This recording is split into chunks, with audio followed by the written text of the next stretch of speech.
yaala duraa gisee laalle lafti kun duwwaadha. Lafa duwwaa kana irratti bona qonnee baqaqsinee dhoofnee biqiltuu tana irratti hojjechuuf haalaan bu'aa faayidaa qabeessa ta'uu isii hubannee jirra. Bona ammoo duraan adullee nu gubaa amma immoo adullee nu gubu. Haalawwan kana faayidaa isii hubannee itti fufuu qabnaan ja'a. Kanaafuu gara gadii immoo oomisha kabishingaati. Kan olii kan biqiltuuti. Biqiltuu kana haalaan akka gaariitti ganallee fuulduraaf illee itti fufuu qabna. Laficha kana harka kiyyaan qotee waan inni irratti bu'aa isii argisiif jecha ammallee ganallee fuuldurallee itti fufnee haala bareedaa kan itti fufuu qabnaan ja'a. Kanaan dura callaa dhagaa callaa qofa ture. Bishaan asirraa gayyaa'u lafa teenyallee nu harkaa yaasaati ture. Amma bishaan sunilleen nurraa dhaabbatee midhaan oomishachaa jirra. Daagaa bonaa hidhaa baanee daaga sulula achirra deebinee ganna biqiltuu kana dhaabne. Faayidaa guddaa nu kennaa jira amma. Tokko bishaan lolaan daaga keenya yaasu. Lammaffaa qilleensa lafti kun duraan akka oowwuu fedhe. Amma qilleensallee qilleensa jijjiiramee qilleensa qabbanaadhaan nu jijjiirameeti jira. Dura dhugaa midhaan dakatanaallee ammanan gurraachuun ammanallee dheeratu. Amma immoo sababa lolaan irraa dhaabbateen laftillee bakka midhaan sirrii nu magarsu eegala. Kun egaa akkuma agartu kanatti lafti kun lafa aanaa gammachiisi. Gaara kanarraa qonnaan bulaa 5,000 oliitu asirraa buqqee karaa Wallaggaa gale bara 1995 keessa jechuudha. Sanboota akka misoomee akka deebi'ee akkatti ilaal gurraachomee bareedee jechuudha. Kana uummata aanaa gammachiisitu hojjete uummata aanaa keenyaati jechuudha. Istiraakchariin dalagame istiraakchara jiidha qusatan achirrattis hojjetamee jira. Bakka amma jiru tanarrattis hojjetamee jira. Gaarri kun kan akka bareedeen istiraakcharaa fi misooma sululaa wantoota jiidha qusatan hiringi boonii jaamaa jira. Kan akka ciqileedha. Kan amma akka reefu gorteessan soil bandi jaamee jira. Kan biyyeedhaan hojjetamu jira. Kan dhagaan hojjetamu jira. Isaan kana akka jiidha qusatee jalatti immoo bishaan gabbisuu fi uummanni kun hirmaannaa isaatiin hojjete. Maaliif naannoo isaa misoomsuudhaaf.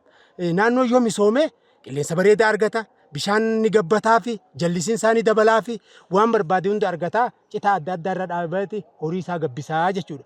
Uummanni kun misooma isaa baree jira. Barsiifnee jira. Akka walii galatti hojiiwwan dhiqama biyyoo bishaan irratti xiyyeeffannee hojjetaa turreen keessuma hojiiwwan fiizikaalaa qonnaa irratti hojjennuun waggoottan 5 darban kanaan bu'aawwan gaggaariin argamuu danda'ee jira. Kana keessatti jalqaba irratti walii galteen uummataa hojiiwwan daagaa irratti hojjetamu aanaa toopogiraafiin isaa ol ka'iinsa caccabaa baay'ee qabu waan ta'eef gaarreewwan duraan manca'anii bosonni isaanii qullaa ture deebisanii misoomsuudhaaf hojiiwwan daagaa irratti adda addaa deebisanii hojjechuudhaaf itti fufinsaan hojjetaa turree jira. Kanarraanis bu'aawwan gaggaariin argamee jira. Keessuma hojiiwwan qabeenya uumamaa irratti hojjetaa turre, hojiiwwan dhiqama biyyoo bishaan irratti hojjetaa turre, hojiiwwan kan bosonaa, kan nyaata beelladaa, kan muduraa, kan faayidaawwan adda addaatiif oolan irratti xiyyeeffannoo addaa kan inni deemaa turreetiin bu'aan gaariin argamee jira. Kan akka fakkeenyatti kaasuudhaaf hojiiwwan dhiqama biyyoo bishaan irratti itti fufinsaan hojjetaa turreen daaggan gaarri sororoo agarsiisuu ture. Maddiin laga as gad jiru kun guutuun gogaa ture. Ooyiruuwwan callaa gaarii argamsiisuu dhabaa ture sun irraa deemanii gaafa Wallaggaa fi Ilubbaabor qubatan deebisanii misoomsuudhaa wajjin wal qabatee gaarri kun amma bu'aawwan gaarii bira kutee maddi bishaan lafa jalaa baay'een isaa deebuu danda'ee jira. Maddi bishaan lafa jalaa deebuu danda'u qofa osoo hin taane duraan lafti dhiqama lolaatiin manca'aa turte sun deebuu danda'ee jira. San qofa osoo hin taane gaarran kanarraa bu'aan jiru jireenya maatii yookaan leencoloo maatiitiin jijjiiramuu danda'ee jira. Laayifilihuudii isaaniitti illee jijjiiruu danda'ee jira. Kan akka fakkeenyatti citaawwan gaara kanarraa misoomsanii waldaan gurmaanii irraa qabatamuu danda'ee jira. Kanniisa keessatti horsiisanii irraa fayyadamuu danda'anii jira. Addatti garuu gaarri kun kan bu'aa qabatamaa lafatti hin fide adamoo wajjin wal qabatee gaarri keenya gaara gadamsa baddaa qabu. Gadamsi baddaa adamoodhaa wajjin waldaan jiru jireenya isaanii irraa argamsiisuudhaa wajjin wal qabatu qabatamaan bu'aa qabatamaa irraa jijjiiramuu danda'uusaa kaasuu barbaadeeti.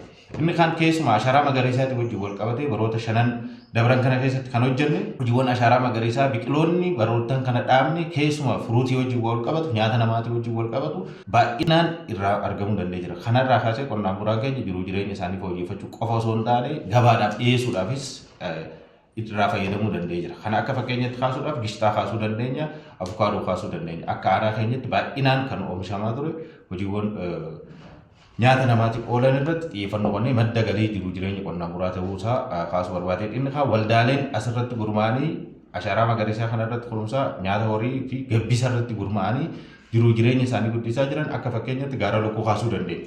Gaara lukkuu irratti warreen bara 2012 dhaabbatee amma garuu bosonaa'ee jiruu jireenya qonnaan bulaa dabalatee maddeen laga sanii gadii jiru maddi isaa dabaluu dandeenya. Kanarraa kaasee maddi gadii kun dabaluun hojiiwwan daagaa gaara gubbarratti hojjetaa turre sun qabeenya uumamaa jechuun jiruu jireenya hojiiwwan misooma qonnaa fi qonna baadiyyaa keessatti jiruu jireenya nuti hojjennu inni jalqabaa bosonaa akka jettu sanirraa kaaneeti. Bosonni lubbuu waa hundaati. Yoo bosonni hin jiraanne beellanni hin jiraatu, yoo bosonni hin jiraanne qonni keenya hin jiraatu yookaan biqiloonni hin jiraatu midhaan jiraachuu hin danda'u. Kanarraa kaaneetiin hojiiwwan daaggan gaara irratti hojjennu dhiqama biyyoo bishaan irratti hojjennu uwwisa bosonaa irratti jiru kunuunsa irratti hojjennu sun baay'inaan dabalee jira. Akka fakkeenya bara 2017 keessatti hojiiwwan dhaabbii biqiltuu baranaatiin dhaabne biqilli hundi isaa deebi'ee sarvaayiv gochuu danda'ee jira. Sarvaayivareetii yeroo darbee ta'een laallee fi kunuunsa isaatiinis gaafa laallu biqila miliyoona 31 dhaabne san keessaa gara parsantaa 46 kan nyaata namaatiif oolanii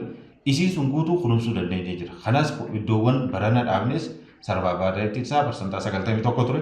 Kana booda ammas sarvaayivareetii yookaan latinsa biqiltuu marsaa lammaffaa gaafa laallu irratti biqilli keenya hanga danda'ametti sarvaayiv akka godhaa jiru ilaalaa kan jiru ta'uusaa kaasuu barbaadeeti. Inni kaan hojiiwwan kanarratti hojjennuun qabeenya uumamaa irratti hojjennuun bu'aawwan daayireektii kan argame madda bishaan lafa jalaa gabbisuu wajjin wal qabate. Madda bishaan lafa jalaa gabbisuu wajjin wal qabate gaafa jennu hojiiwwan misooma midhaanii keenya irratti hojjennu daayireektirii jijjiiraa jiraachuusaa kaasuudhaaf. Kana keessatti keessuma gaara kana gubbaa hidhuu keenyaatiin taankarii bishaanii gaara kana godhuu keenyaatiin hojiiwwan gadi irratti hojjenne keessuma kuduraa fi muduraa irratti hojjetaa jirru qabatamaan jijjiiramuu danda'ee jira. Kanaaf wajjinis wal qabate misooma qamadii boneetii wajjinis wal qabate bara kana keessatti hektaara 10,000 duukan nama keessaa gara 2,800 lafa qopheessuu dandeenya. Isiin facaasne sunis qabatamaan hojiiwwan qabeenya uumamaa irratti hojjennu daayireektii bu'aa qabatamaa fidaa jiraachuusaa maddi lafa jalaa maddeen duraan goganii misoomaaf hin oolle amma qamadii jallisii boneetiif sa'aatii ammaa kanatti irraa fayyadamaa jiraachuu keenya kaasuudhaaf latisni midhaanii kan qamadiitis haala gaariitiin deemaa jiraachuusaa biqillisaa gaarii ta'ee jiraachuusaa fi kunuunsa addaati keessumaas keessatti kan laallamu galteewwan qamadii boneetiif oolan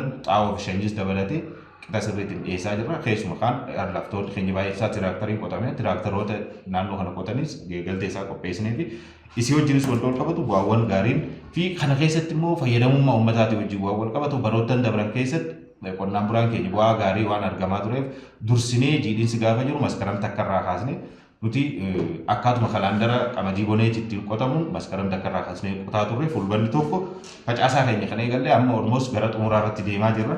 Kanaanis bu'aan qabatamaan argamuu isaati. Kana keessatti hirmaannaan hawaasichaa ofii isaaniitti walitti bahanii guyyaa tokkotti qindii 70-80 walitti deebisanii qotuu fi fayyadamummaa isaaniitii wajjinis wal qabatee kilaasteroota ganda 9 qabna. Ganda 9 irrattuu qamadiin boneedhaa qixa sirriitiin kan deemaa jiru ta'uusaa kaasuu barbaadeeti.